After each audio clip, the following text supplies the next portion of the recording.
Senate will come to order. I ask all present to please rise and join with me as we recite the Pledge of Allegiance to our flag.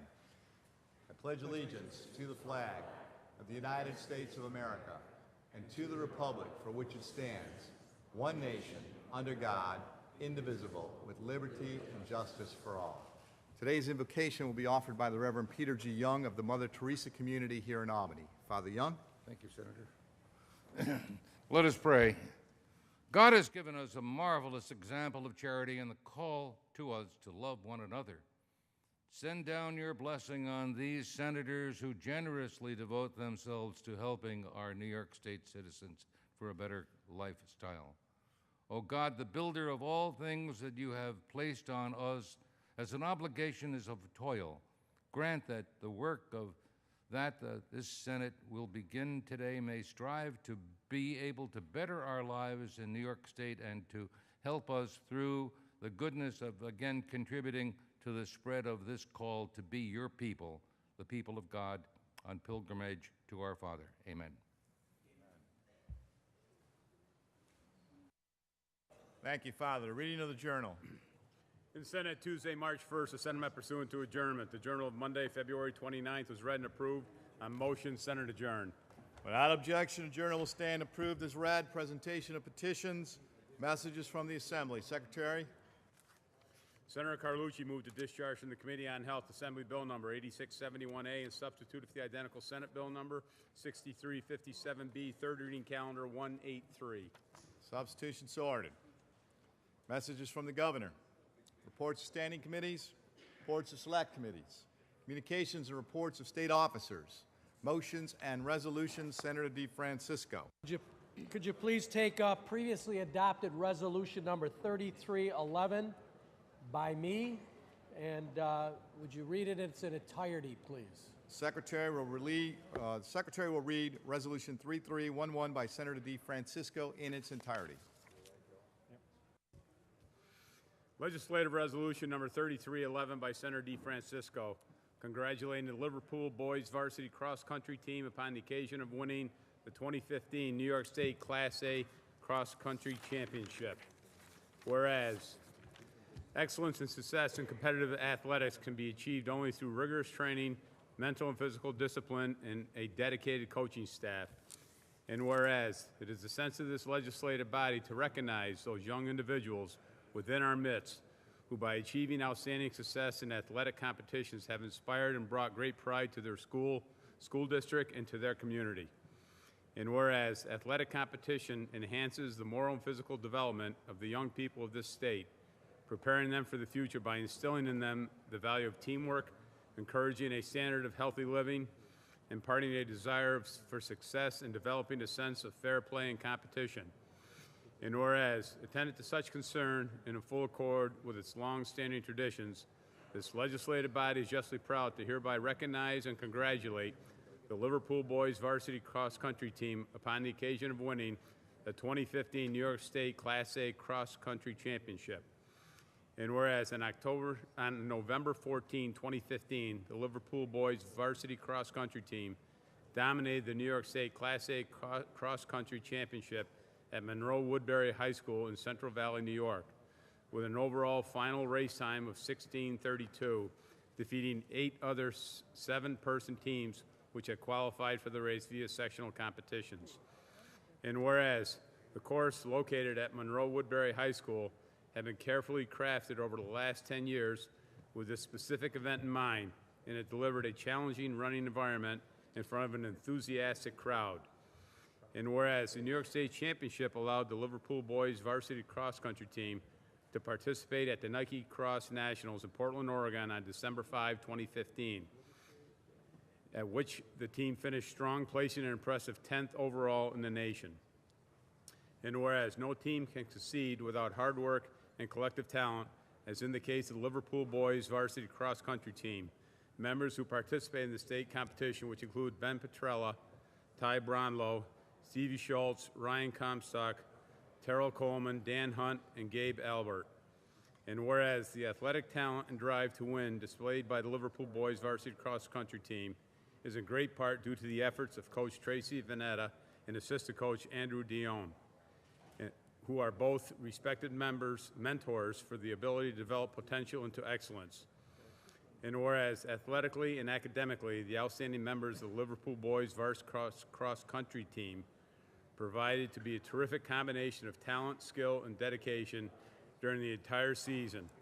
Now, therefore, be it resolved that this legislative body pause in its deliberations to recognize and congratulate the Liverpool Boys Varsity Cross Country team upon winning the 2015 New York State Class A Cross Country Championship. And be it further resolved that a copy of this resolution suitably engrossed be transmitted to the aforementioned members of the Liverpool Boys Varsity Cross Country team, Coach Tracy Venata and Assistant Coach Andrew Dion. Senator DeFrancisco. Thank you, Mr. President. This great team is in the gallery and with their coaches, and I'm very proud that they're from my district, which I share, the school district I share with Senator Valesky, who I'm sure will be speaking in a moment. You know, it's a great accomplishment, a Class A championship and then going to the Nationals. It's an amazing thing. My legs are too short, so I never could do the cross-country routine, and I didn't have that long, slender body. But you do resemble in a certain way some of the senators in this chambers. Namely Senators Hamilton and, well, Peralta doesn't have his bow tie on today, but you got your bow ties on today. So you follow the fashion of many members of the Senate, and it's a pleasure seeing you here. And I understand you're also good students. So congratulations first, and best of success in everything you do. Thank you, Senator DeFrancisco. Senator Valesky. Thank you, Mr. President. I'm happy to join my colleague, Senator DeFrancisco, in sponsoring this legislation and, most importantly, in representing all of you in the Liverpool Central School District here in the New York State Senate. I want to share my sentiments of congratulations to all of you, not only on your state championship, but obviously that made you eligible to participate in the Nationals in Portland, Oregon. And I think it says a lot about your drive and determination. My understanding is that you finished 10th in the nation at the Nationals. So that certainly is a pretty impressive feat. And I know that the lessons about teamwork and hard work that you have learned through this process, those are lifelong lessons, and I'm sure they will serve you well in the future. So congratulations and best of luck. Thank you. Thank you, Senator Valesky. As noted, this resolution was adopted on January 21st, 2016. We want to welcome the boys cross-country team from Liverpool. Congratulations. We extend the courtesies of the House to the boys that are in attendance today.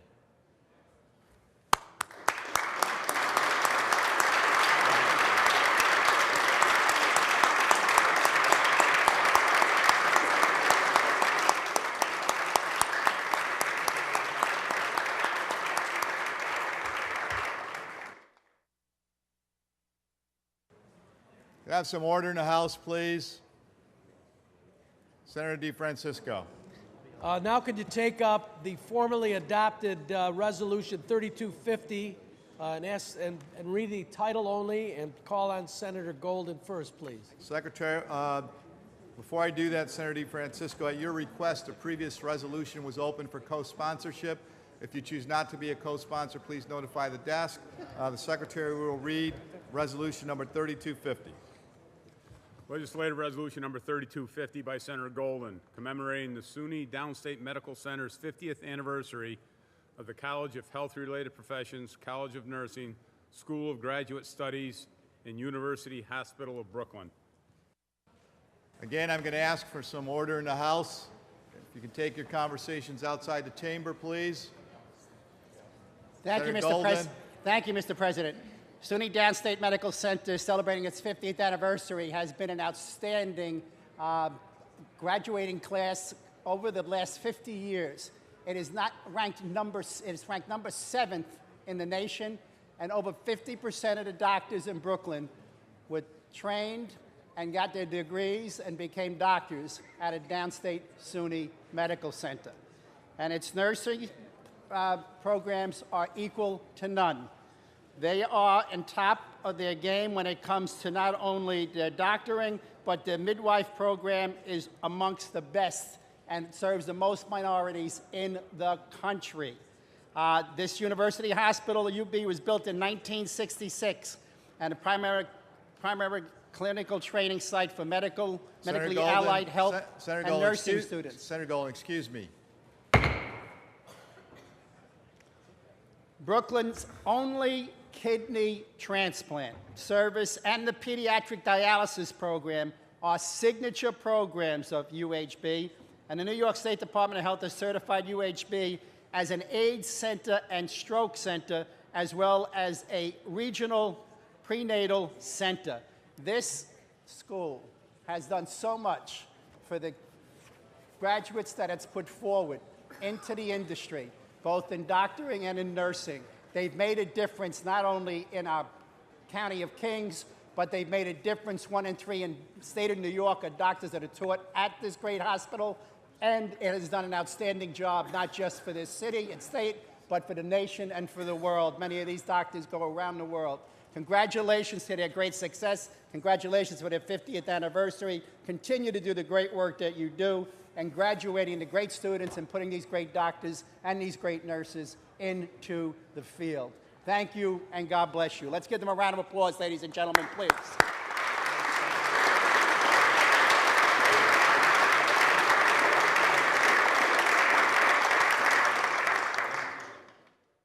Please open that for co-sponsorship as well. The resolution is also open to co-sponsorship. Should you choose not to be a co-sponsor, notify the desk. As indicated, the resolution had been previously adopted on January 12th of this year. Senator DeFrancisco. Would you please read the non-controversial calendar? Secretary will read calendar number 99. Calendar number 99 by Senator Golden, Senate Print 692, enactment of the Public Authorities Law. Read the last section. Section 2, this act should take effect immediately. Call the roll. Addabbo, Flanagan, Klein, Stewart, Cousins, Young.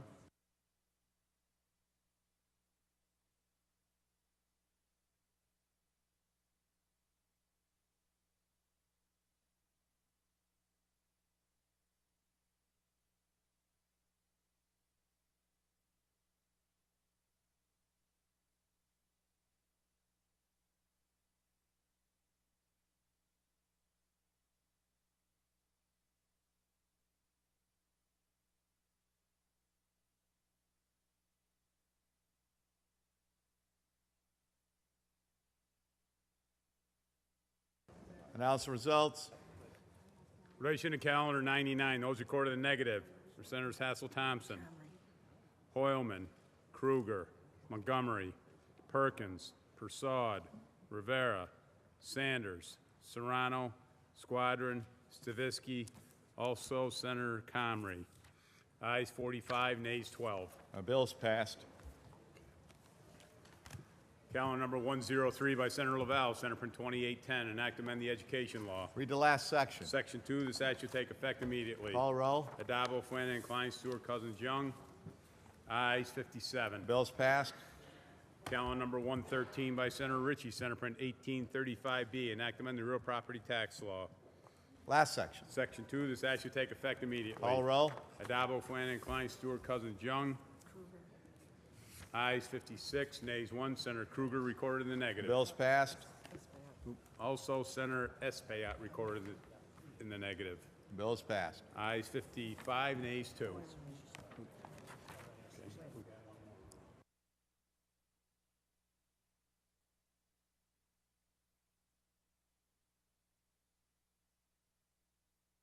Okay, we're taking results on calendar number 113.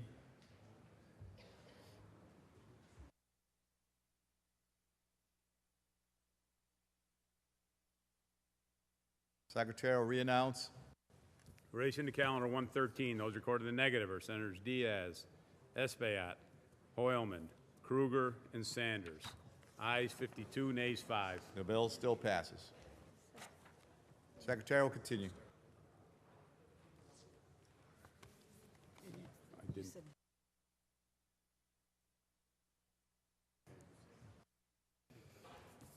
Senator Diaz in the affirmative, Senator DeLon in the negative.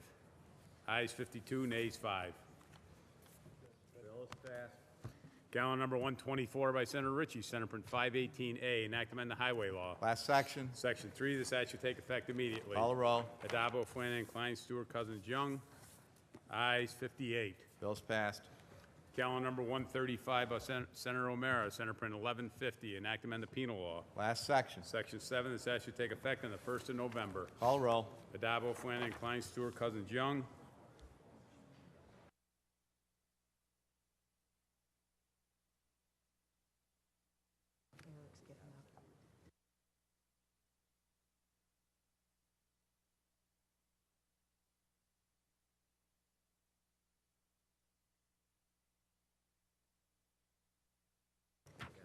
In relation to calendar 135, those recorded in the negative are Senators Comrie, Kruger, Montgomery, and Perkins.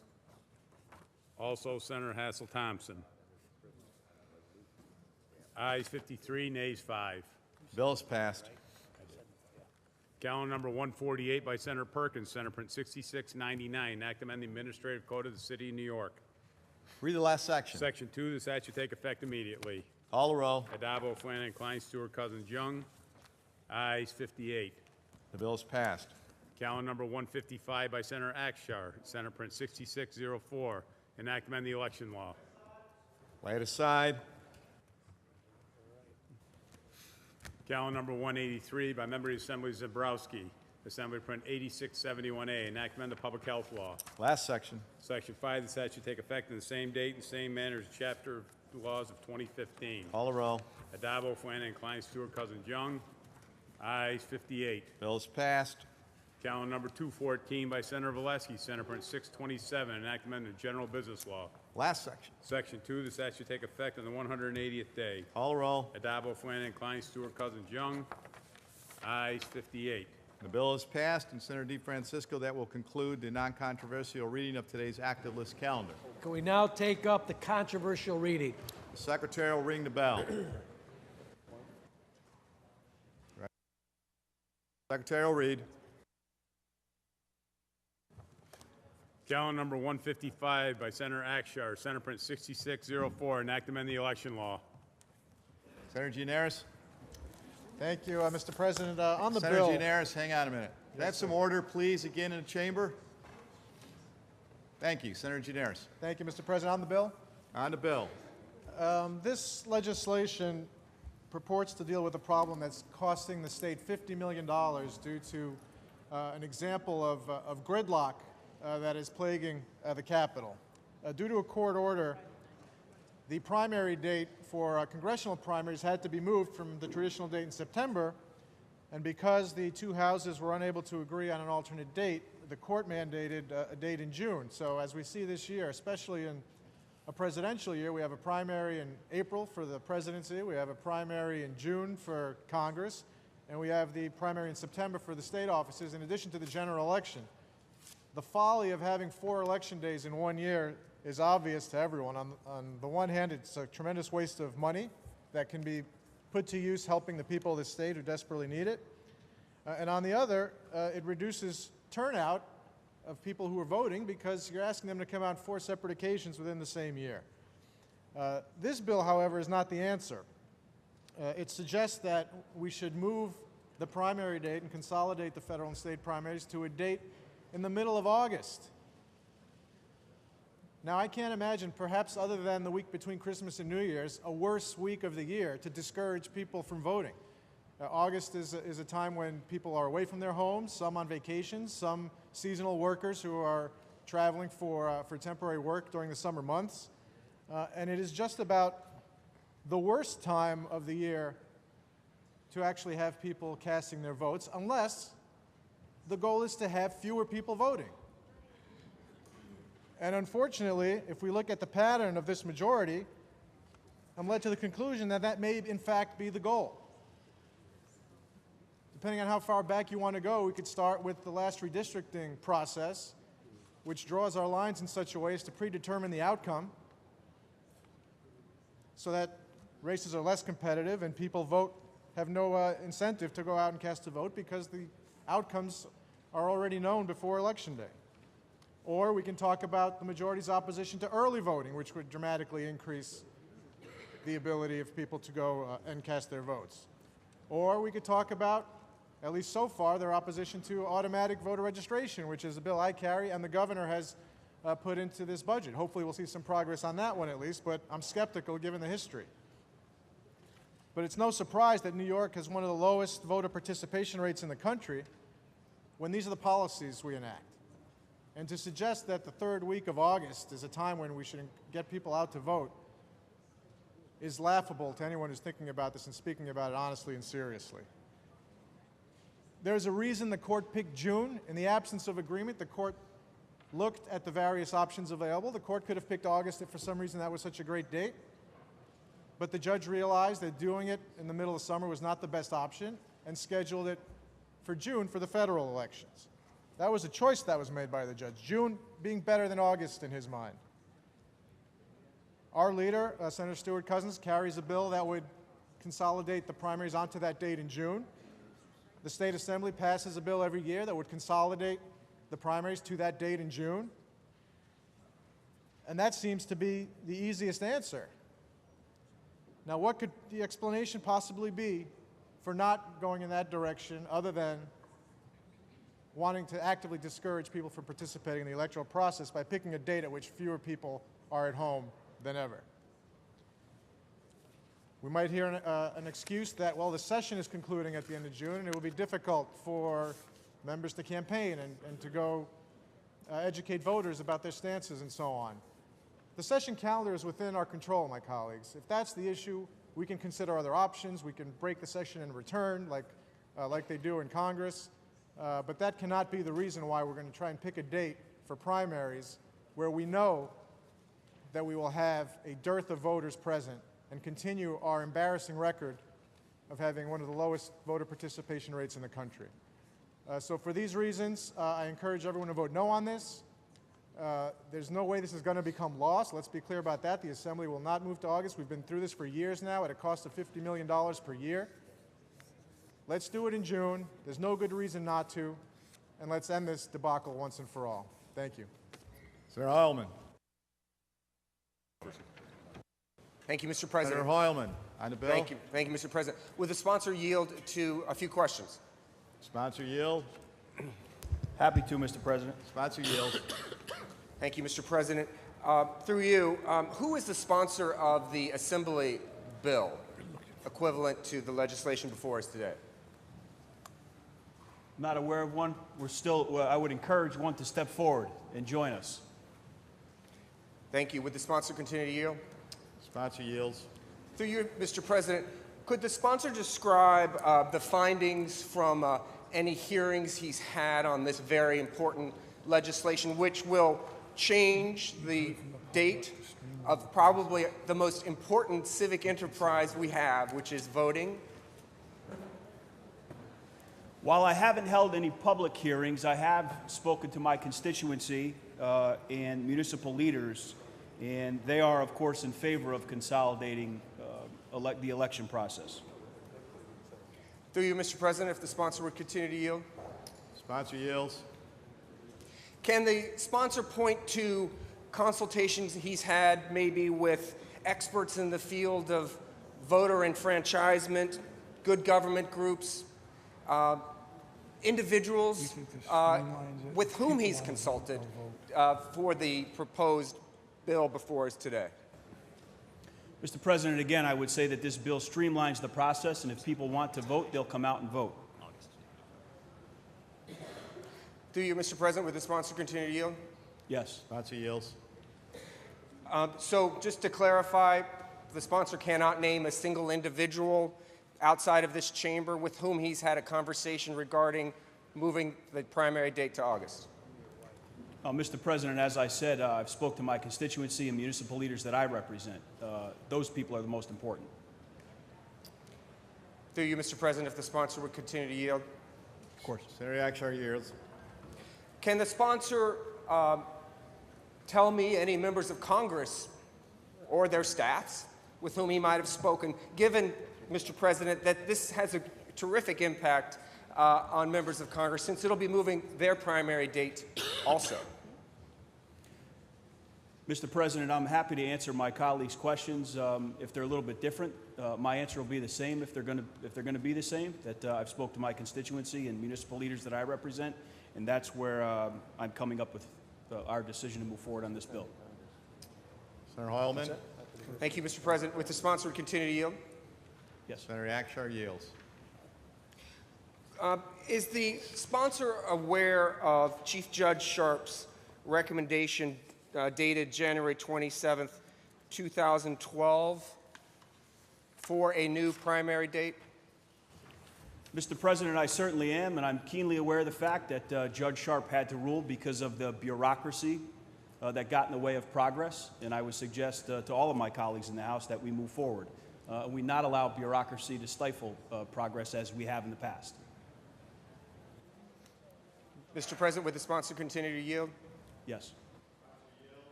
Thank you.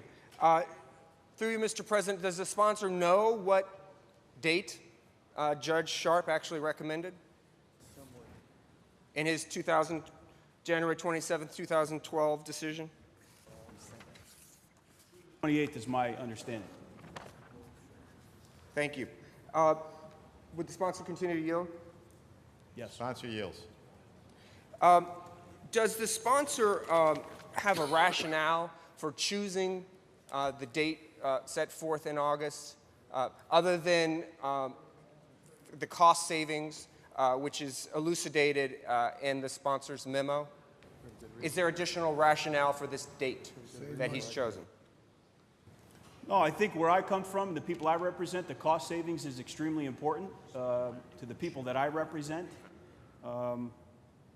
But let's talk about something else. There needs to be a clear distinction between the political season and the work that we're expected to do in this House. The people who send us here expect us to do their work between January and June.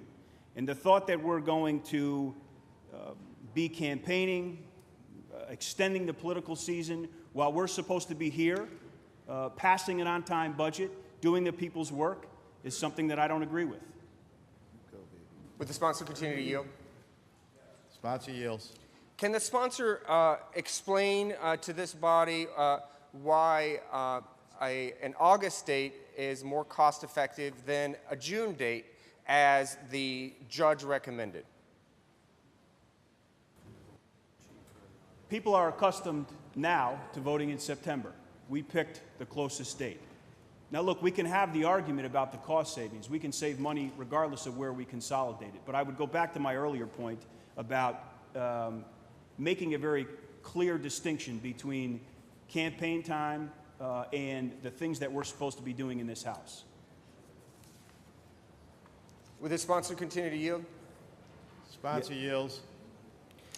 Through you, Mr. President, is the sponsor at all concerned about turnout, enfranchisement in the month of August? I think it's going to be better in August. Again, the date is very close to when people are accustomed to voting.